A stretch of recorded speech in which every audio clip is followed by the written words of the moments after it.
So what's up guys, ngayon pala ay magpuputol tayo ng puno at gagamit tayo ng timelapse para mabilis ang process.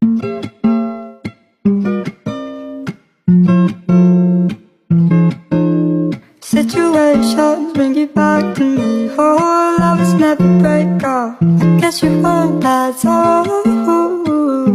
In my head, you say that I'm dying to forget. I bit the bullet for you, for you. I wrote a song to many.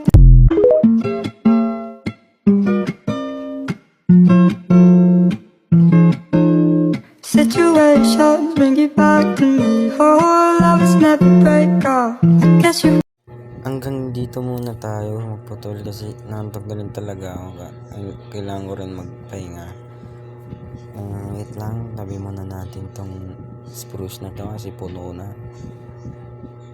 So tignan nyo yung process kung gaano kadami naputol natin guys. Look, ang laki niyan. Yan tayo tatay ng base natin gar. Napakalaki niyan. Shit, naglalag. So, huwag nyo napansinin yung lag ko guys kasi naka-cellphone lang talaga ako. Baba muna tayo. Lalagay ko lang to sa chest. Ayan. Ang dami na yan eh. Bininta ko lang sa villager. Tulog muna kasi gabi na.